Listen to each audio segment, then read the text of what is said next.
Hello students, मैं रश्मि मीना राजकीय महाविद्यालय बूंदी से। आज हम लोग डिस्कस करेंगे पार्थेनोजेनेसिस का सेकंड टाइप, नेचुरल पार्थेनोजेनेसिस या प्राकृतिक अनिषेक जनन की प्रक्रिया को। इससे पहले हम एक बार ब्रीफली देख लेते हैं कि कल हमने क्या डिस्कस किया था। पार्थेनोजेनेसिस की प्रक्रिया हमने क्या होता है ये डिस्कस किया और आर्टिफिशियल पार्थेनोजेनेसिस को डिस्कस किया। तो पार्थेनोजेनेसिस क्या होता है? वह प्रक्रिया जिसमें बिना स्पर्म द्वारा निषेचन के ही एम्ब्रियो का ग्रोथ व डेवलपमेंट होता है। इस प्रक्रिया को हम कहते हैं पार्थेनोजेनेसिस। यह दो प्रकार की होती है, प्राकृतिक अनिषेक जनन की प्रक्रिया एवं कृत्रिम अनिषेक जनन की प्रक्रिया।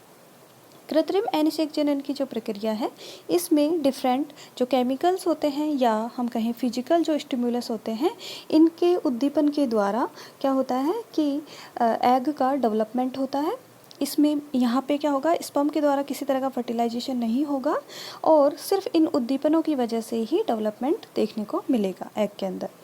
तो इसमें हमने फिजिकल और केमिकल मीन्स देखे थे। फिजिकल में हमने टेम्परेचर हमने देखा कि क्या क्या भौतिक कारक होते हैं उद्दीपन के लिए। तो तापक्रम में परिवर्तन, अल्ट्रावायलेट लाइट, इलेक्ट्रिक शॉक तथा निडल के द्वारा एग को प्रिकल करना फिजिकल मीन्स के अंतर्गत आता है। और केमिकल मीन्स के अंदर हमने देखा कि कौन कौन से रसायन होते हैं जो कि जो एग है उसको उद्दीपन प्रदान करते हैं। ये रसायन कुछ इस प्रकार थे: chloroform, urea, fat solvents, acid and chlorides. आज का जो हमारा टॉपिक है इस पर आते हैं हम। यह है नेचुरल पार्थेनोजेनेसिस या प्राकृतिक अनिषेक जनन की प्रक्रिया। इस प्रक्रिया को हम वर्जिनल रिप्रोडक्शन भी कह सकते हैं। इस प्रक्रिया में क्या होता है कि जो लोअर इन्वर्टिब्रेट्स होते हैं, इनमें जो नेचुरल पार्थेनोजेनेसिस है, ये जो इनकी लाइफ साइकिल होती है एनिमल्स की, इसमें रेगुलरली क्या होता है हमें देखने को मिलता है। इस प्रक्रिया में जो अडल्ट फॉर्म होते हैं वो उनमें क्या होगा, हैप्लॉइड नंबर ऑफ क्रोमोसोम्स इसके अंदर प्रेजेंट होंगे। जैसे किन किन के अंदर यह देखने को मिलती है यह प्रक्रिया, यह देख लेते हैं हम। तो एग्जाम्पल है इसमें, जैसे एफिड्स के अंदर, जो फिलोपोड्स होते हैं इनके अंदर, रोटीफर्स में और इंसेक्ट में प्राकृतिक अनिषेक जनन की प्रक्रिया हमको देखने को मिलती है। यह जो प्रक्रिया है इसको हम दो प्रकार से पढ़ते हैं। दो प्रकार से यह प्रक्रिया पाई जाती है। एक तो होता है कंप्लीट पार्थेनोजेनेसिस की प्रक्रिया और दूसरा है इनकम्प्लीट पार्थेनोजेनेसिस, पूर्ण अनिषेक जनन की प्रक्रिया, या हम कहें कि जो इनकम्प्लीट अपूर्ण पार्थेनोजेनेसिस की प्रक्रिया देखने को मिलती है, इसे हम साइक्लिक पार्थेनोजेनेसिस भी कहते हैं। सबसे पहले देखते हैं कंप्लीट पार्थेनोजेनेसिस या पूर्ण अनिषेक जनन की प्रक्रिया। तो कई जंतुओं में क्या होता है कि सिर्फ हमें पार्थेनोजेनेसिस द्वारा ही रिप्रोडक्शन देखने को मिलता है। इस तरह के जो एनिमल्स होते हैं इनमें मेल नहीं पाया जाता है, ओनली फीमेल ही यहाँ देखने को मिलती हैं। और ये फीमेल क्या करती हैं, एग ले करती हैं और ये एग बिना फर्टिलाइजेशन के ही डेवलप्ड होकर के फीमेल को जन्म देते हैं। इस प्रकार इनमें पार्थेनोजेनेसिस की प्रक्रिया के द्वारा ही जाति के जो स्पीसीज का जो नंबर है उसमें ग्रोथ होती है। यह प्रजनन का एक विशेष तरीका होता है जिसमें आनुवंशिक पदार्थ का आदान प्रदान या जीन्स का विनियोजन नहीं होता है, क्योंकि यहाँ पे किसी तरह के स्पर्म से कोई फर्टिलाइजेशन की प्रक्रिया नहीं हो रही है। फीमेल जो एग ले करती है, ये एग ही बिना फर्टिलाइजेशन के ही डेवलप्ड होकर के यंगर वंस को डेवलप करते हैं। यह जो प्रक्रिया है इसके एग्जाम्पल देखते हैं हम किन में देखने को मिलती है। तो एफिड्स के अंदर और रोटीफर्स में और जो फिलोपोड्स हैं इनमें यह प्रक्रिया देखने को मिलती है। सेकेंड जो टाइप है नेचुरल पार्थेनोजेनेसिस का, जो कि है इनकम्प्लीट पार्थेनोजेनेसिस या कहें हम चक्रीय अनिषेक जनन, साइक्लिक पार्थेनोजेनेसिस की प्रक्रिया। इस प्रकार के पार्थेनोजेनेसिस में एनिमल्स क्या करते हैं, इनका जो लाइफ साइकिल है इसमें सेक्सुअल रिप्रोडक्शन और पार्थेनोजेनेसिस की जो प्रक्रिया है ये साइमल्टेनियसली हमें एकांतरित क्रम में हमें देखने को मिलती है। इसमें पार्थेनोजेनेसिस और जो सेक्सुअल रिप्रोडक्शन है ये एक के बाद एक क्रम से हमें देखने को मिलते हैं।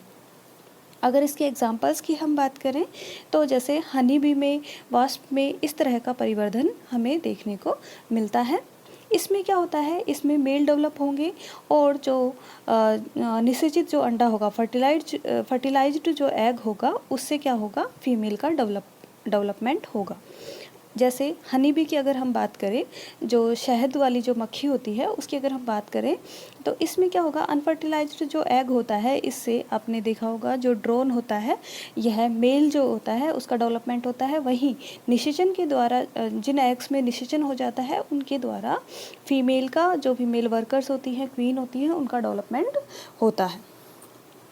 अब इसके बाद में नेक्स्ट है कि पार्थेनोजेनेसिस की जो प्रक्रिया है वह दो तरह से ऑपरेट हो सकती है। पहला है हैप्लॉइड पार्थेनोजेनेसिस और दूसरा है डिप्लॉइड पार्थेनोजेनेसिस। तो इन दोनों को हम डिटेल में पढ़ते हैं। सबसे पहले हम पढ़ेंगे हैप्लॉइड पार्थेनोजेनेसिस। इसे हम एरेनोटोकी के नाम से भी जानते हैं, एनिशेक पुंजनन के नाम से भी हम इसे जानते हैं। इस प्रकार की जो पार्थेनोजेनेसिस की प्रक्रिया है, इसमें oogenesis के द्वारा क्या होगा, हैप्लॉइड एग का डेवलपमेंट होगा और यह हैप्लॉइड एग बिना किसी स्पर्म के फ्यूजन के ही क्या होगा, डेवलप होगा और यह एम्ब्रियो डेवलप होकर के जो अडल्ट हैप्लॉइड का निर्माण, एक हैप्लॉइड अडल्ट का निर्माण करेगा। जैसे अभी मैंने एग्जाम्पल बताया था, हनी बी के अंदर इस तरह का डेवलपमेंट देखने को मिलता है। इसमें जो फीमेल होगी वह क्या होगी, डिप्लॉइड होगी, वहीं मेल क्या होगा, हैप्लॉइड होगा। इसमें जो फीमेल का निर्माण है वह निषेचित अंडे से होगा, वहीं जो मेल है उसका निर्माण अनिषेचित अंडे से पार्थेनोजेनेसिस की प्रक्रिया के द्वारा होगा और मेल हमेशा क्या होगा, हैप्लॉइड होगा। इस तरह की जो प्रक्रिया है यह विकल्पी होती है, फैकल्टेटिव होती है। इसमें कुछ एग्स तो फर्टिलाइज्ड होते हैं और कुछ एग क्या होते हैं, अनफर्टिलाइज्ड होते हैं। जैसा कि हनीबी में हमने देखा, मेल जो है अनफर्टिलाइज्ड एग से डेवलप हुआ, वहीं जो फीमेल है वह फर्टिलाइज्ड एग से डेवलप होती है। अब देखते हैं इसके एग्जाम्पल्स के बारे में। तो यह जो प्रक्रिया है यह हमें हाइमेनोप्टेरा, कोलियोप्टेरा, इनके जो एनिमल्स हैं इनके अंदर हमें देखने को मिलती है। होमोप्टेरा, इनके अंदर यह देखने को मिलती है यह प्रक्रिया। अब इसके एग्जांपल्स हम एक बार देख लेते हैं कि इंसेक्ट में पार्थेनोजेनेसिस की जो प्रक्रिया है वह किस तरह से होती है। तो जो कीट होते हैं इनमें हैप्लॉइड पार्थेनोजेनेसिस 3 ग्रुप्स में मेनली देखने को मिलता है। 3 ग्रुप्स कौन से हैं इंसेक्ट्स के, हाइमेनोप्टेरा, कीलियोप्टेरा और होमोप्टेरा। जो हनी बी होती है और साथ ही साथ जो वॉस्प होते हैं, इनमें क्या होता है, मेल हमेशा जो पार्थेनोजेनेसिस की जो प्रक्रिया है उसके द्वारा डेवलप होता है। oogenesis के द्वारा जो हैप्लॉइड एग बनते हैं इनमें क्रोमोसोम्स का नंबर क्या होता है, आधा होता है तथा ये डेवलप होकर के मेल में परिवर्तित हो जाते हैं और यह मेल हमेशा अगुणित अवस्था में ही पाए जाते हैं। इनमें मादा द्विगुणित अवस्था, डिप्लॉइड अवस्था में पाई जाती है। अगुणित जो अंड होते हैं, जो हैप्लॉइड जो एग होते हैं, ये शुक्राणु के साथ निषेचन होकर के डिप्लॉइड फीमेल का निर्माण करते हैं। हनी बी में जो डिप्लॉइड सोमेटिक सेल्स होते हैं इनमें 32 क्रोमोसोम्स पाए जाते हैं, वहीं जो मेल होता है, जो ड्रोन होता है, उसके अंदर ओनली 16 क्रोमोसोम्स देखने को मिलते हैं। नेक्स्ट हम देखते हैं कि जो होमोप्टेरा है उसके बारे में। तो जो 2 साइंटिस्ट हैं यहाँ पे, स्क्राइडर और थॉमसन, इन्होंने बताया कि जो सफ़ेद मक्खी होमोप्टेरा में भी हमेशा अगुणित नर हैप्लॉइड मेल पाए जाते हैं तथा इनका जो डेवलपमेंट है यह पार्थेनोजेनेसिस की प्रक्रिया के द्वारा होता है। नेक्स्ट है जो अरेक्निड फैमिली है, इसके अंदर हैप्लॉइड पार्थेनोजेनेसिस की प्रक्रिया भी देखने को मिलती है। यह इसके एग्जांपल्स हैं अरेक्निड्स में, इसके एग्जांपल हैं अरेक्निडा जो है यह आर्थ्रोपोडा का लार्जेस्ट ऑर्डर है, स्पाइडर्स इसमें देखने को मिलती हैं। अरेक्निडा के जो टिक्स व माइट्स हैं इनमें पार्थेनोजेनेसिस की प्रक्रिया पाई जाती है। इसमें भी नर क्या होगा, हमेशा हैप्लॉइड होंगे और अगुणित जो हैप्लॉइड जो एग है उसके द्वारा इनका डेवलपमेंट होगा। वहीं जो फीमेल है वह कैसी होगी, डिप्लॉइड होगी तथा इसका निर्माण क्या होगा, जो एग है और स्पर्म के फ्यूजन से, फर्टिलाइजेशन से इनका डेवलपमेंट होता है। जाइगोट के द्वारा इनका क्या होता है, डेवलपमेंट होता है। नेक्स्ट है रोटिफर्स में जो हैप्लॉइड पार्थेनोजेनेसिस की प्रक्रिया है वह कैसे होती है। तो रोटिफर्स क्या होते हैं, बहुत ही माइक्रोस्कोपिक होते हैं, ये आकार में बहुत ही छोटे होते हैं, स्यूडोसिलोमेट होते हैं। तो रोटिफर्स में हैप्लॉइड व डिप्लॉइड दोनों प्रकार के पार्थेनोजेनेसिस की प्रक्रिया देखने को मिलती है। इनमें डिप्लॉइड जो पार्थेनोजेनेसिस की जो पीढ़ियाँ होती हैं, ये एक श्रृंखला में पाई जाती हैं, जिनके द्वारा सिर्फ फीमेल का डेवलपमेंट होता है। वहीं इस श्रृंखला के बाद में हैप्लॉइड एग जो होते हैं, इनकी एक पीढ़ी आती है, और परिवर्धन के बाद में जो परिवर्धन है वह लैंगिक और पार्थेनोजेनेसिस, सेक्सुअल और पार्थेनोजेनेसिस दोनों तरह का इनके अंदर देखने को मिलता है। जो फर्टिलाइज्ड एग है, यह डेवलप होकर के डिप्लॉइड फीमेल उत्पन्न करता है, और अनफर्टिलाइज्ड जो एग होते हैं, ये क्या करते हैं, हैप्लॉइड मेल को डेवलप करने का कार्य करते हैं। यहाँ पे एक एग्जाम्पल दिया गया है, रोटिफर्स में एक एग्जाम्पल है डिलोइडिया का। इनमें जो मेनली फीमेल ही पाई जाती हैं, मेल अभी तक इसमें देखा नहीं गया है। यहाँ पे रिप्रोडक्शन की जो प्रक्रिया अपनाई जाती है वह होती है पार्थेनोजेनेसिस की प्रक्रिया के द्वारा ही इसमें रिप्रोडक्शन होता है। नेक्स्ट है इसमें जो डेवलपमेंट के लिए नेचुरल पार्थेनोजेनेसिस के दो प्रकार हम देख रहे हैं। एक तो है हैप्लॉइड पार्थेनोजेनेसिस, जो हमने अभी देखा, यह है अरेक्निड रोटिफर्स में, और होम्योप्टेरा के अंदर हमने देखा, हनीबी के अंदर देखा। अब है सेकंड डिप्लॉइड पार्थेनोजेनेसिस की प्रक्रिया, जो द्विगुणित एनिसेक जनन की प्रक्रिया है। इसमें जो भ्रूण है वह द्विगुणित व अनिषेचित अंड से परिवर्धित होता है। इसमें अंड में गुणसूत्र द्विगुणित अवस्था में रेस्टिट्यूशन या ऑटोफर्टिलाइजेशन की प्रक्रिया के द्वारा बनाए जाते हैं। जंतु जगत में द्विगुणित एनिसेक जनन कई जंतुओं में पाया जाता है। मेनली अगर हम देखें तो एफिड्स में, और जो फिल्जोक्सरेंस होते हैं, ऑर्थोप्टेरेंस, लेपिडोप्टेरियंस, ट्रिमेटोड्स, निमेटोड्स, इकाइनोडर्मेट्स, रोटिफर्स, इनके अंदर यह प्रक्रिया डिप्लॉइड पार्थेनोजेनेसिस की प्रक्रिया देखने को मिलती है। डिप्लॉइड पार्थेनोजेनेसिस की जो प्रक्रिया है यह ऑब्लिगेटिव टाइप की होती है, ऑब्लिगेटेड पार्थेनोजेनेसिस होता है। इसमें जो एग्स होते हैं ये ओनली अगर अनफर्टिलाइज्ड होंगे तभी ये डेवलप होंगे। यह प्रक्रिया दो प्रकार से पाई जाती है, एक तो होता है एमियोटिक थैलेटोकी और दूसरा होता है मियोटिक थैलेटोकी। जो एमियोटिक या अर्धसूत्री एनिषेक स्त्रीजन है, इस प्रक्रिया के अंदर क्या होता है कि सामान्य अंडजनन में प्रथम परिपक्वन विभाजन अर्धसूत्री विभाजन होता है।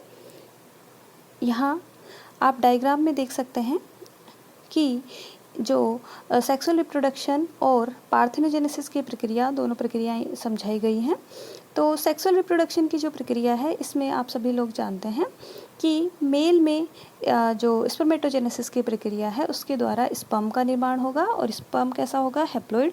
वहीं फीमेल में ओजेनेसिस की प्रक्रिया के द्वारा ओवा या एग का निर्माण होगा, यह भी कैसा होगा, हैप्लॉइड। ये दोनों जो हैप्लॉइड गैमेट्स हैं, इन दोनों के फर्टिलाइजेशन की प्रक्रिया के द्वारा डिप्लॉइड जाइगोट का फॉर्मेशन होता है, और यह डिप्लॉइड जाइगोट फ्यूचर में डेवलप होकर के एक इंडिविजुअल का निर्माण करता है। अब बात करते हैं हम पार्थेनोजेनेसिस की प्रक्रिया के बारे में। तो पार्थेनोजेनेसिस की प्रक्रिया में निषेचन की प्रक्रिया नहीं पाई जाएगी। पार्थेनोजेनेसिस के दो प्रकार यहाँ दिखाए हुए हैं डायग्राम में, एक तो हैप्लॉइड है, दूसरा डिप्लॉइड पार्थेनोजेनेसिस। तो हैप्लॉइड पार्थेनोजेनेसिस में क्या होगा कि यंग वंस में क्या होगा, मियोसिस की प्रक्रिया पाई जाएगी, और मियोसिस की प्रक्रिया के द्वारा अर्धसूत्री विभाजन की प्रक्रिया के द्वारा oocyte का निर्माण किया जाएगा, जो कि कैसा होगा, हैप्लॉइड। और यह हैप्लॉइड जो oocyte है, यह क्या करेगा, बिना फर्टिलाइजेशन के ही जो यंग वन है उसको क्या करेगा, डेवलप करेगा। और यह जो डेवलप्ड इंडिविजुअल है, यह भी किस तरह का होगा, हैप्लॉइड ही देखने को मिलेगा। वहीं जो डिप्लॉइड पार्थेनोजेनेसिस की प्रक्रिया है, इसमें जो इंडिविजुअल्स हैं वो है कैसे देखने को मिलेंगे, हमेशा डिप्लॉइड देखने को मिलेंगे। इसके दो टाइप्स यहाँ दिखाए हुए हैं, ओटोमिक्सिस और एपोमिक्सिस। ऑटोमिक्सिस की जो प्रक्रिया है इसमें क्या होगा, सबसे पहले मियोसिस की प्रक्रिया पाई जाती है जिसके द्वारा oocyte का फॉर्मेशन होगा और यह oocyte कैसा होगा, हैप्लॉइड होगा। यह oocyte क्या करता है, या तो फ्यूज हो जाता है किसी दूसरे oocyte के साथ में, या इसके अंदर क्रोमोसोम रेप्लिकेशन की प्रक्रिया पाई जाती है जिससे यह कैसा हो जाएगा, एक डिप्लॉइड जाइगोट में परिवर्तित हो जाएगा। और यह डिप्लॉइड जाइगोट क्या करेगा, फ्यूचर में जो एक डिप्लॉइड इंडिविजुअल का निर्माण करने का कार्य करेगा। तो यह डिप्लॉइड पार्थेनोजेनेसिस की एक प्रक्रिया हो गई। वहीं दूसरी प्रक्रिया है एपोमिक्सिस, या हम कहें माइटोसिस की प्रक्रिया, जिसमें समसूत्र विभाजन की प्रक्रिया के द्वारा फीमेल एग सेल का निर्माण किया जाता है। यह एग सेल कैसी होगी, डिप्लॉइड होगी, तथा इस डिप्लॉइड एग सेल के द्वारा एक डिप्लॉइड इंडिविजुअल का डेवलपमेंट होगा। तो इस तरह से हैप्लॉइड पार्थेनोजेनेसिस में हमेशा हैप्लॉइड इंडिविजुअल डेवलप होते हैं। वहीं डिप्लॉइड पार्थेनोजेनेसिस की जो प्रक्रिया है इसमें जो इंडिविजुअल्स हैं यह कैसे होंगे, डिप्लॉइड